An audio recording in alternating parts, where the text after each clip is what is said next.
there's a meditation practice called Neti-Neti. And it's a practice where, and it doesn't require, of course, any religion, any language, any culture, nothing like that. It's just a truth of who we are as soul, as consciousness.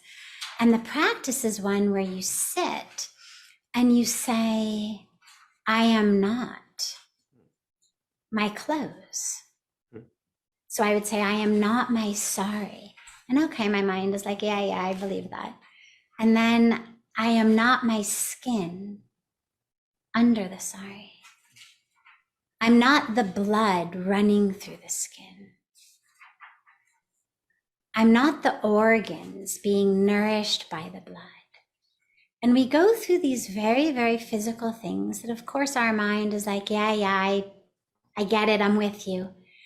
And then we say, well, I'm also not the white and gray matter of my brain, right? I'm not the nucleus of my neurons. I'm not the axons. I'm not the myelin sheath covering the axons, right? I mean, that's obvious. I'm not the chemicals in the vesicles at the end of the axons of my neurons. I'm not the electrical axon potential of potassium and calcium running in and out of that neuron, making it fire, obviously. Well, if I'm not those, and that is how we have a thought, literally a thought is an electrical potential that runs down the axon, it runs to the end of the neuron, it shoots the chemicals out of the vesicles into the synapse, the next neuron picks it up. We call that, an emotion, a feeling, a thought, a memory. But if I'm not the electrical signals and I'm not the chemicals,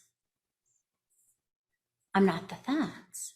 And another way of knowing that is, in the space between my thoughts, I don't cease to exist. If I were my thoughts, I would cease to exist in between my thoughts. So you're not that. And also because our thoughts keep changing, right? I mean, 1 minute we're angry, the next minute we're happy. Someone is mean to us, we're annoyed. Someone's nice to us, we feel really good. Someone cuts us off in traffic, we're frustrated. Someone brings us flowers, we're super happy. So the emotions keep changing, the thoughts keep changing.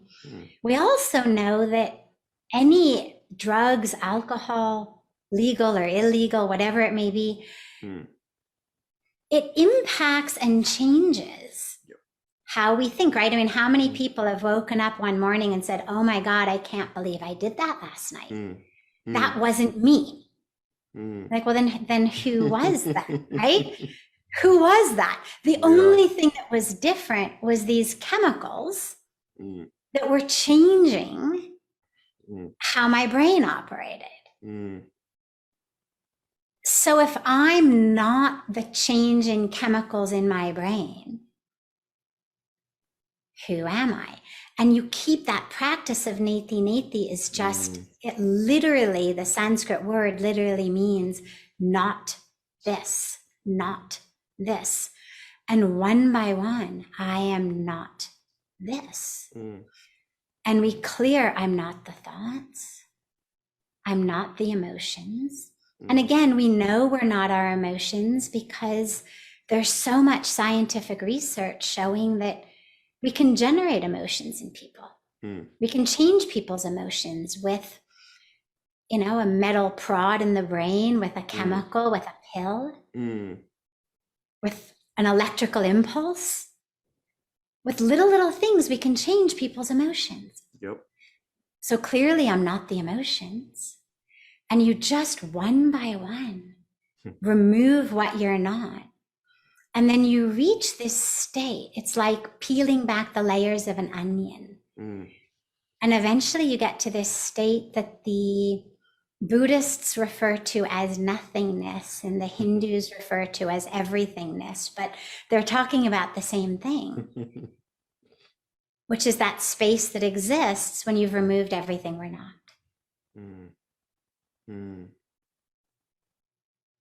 It's so simple, right? But it's, you know, the mind can always come in. The gravitational pull of the mind and ego is can be powerful for some. And that's where the practice, I think, comes in, the constant remembrance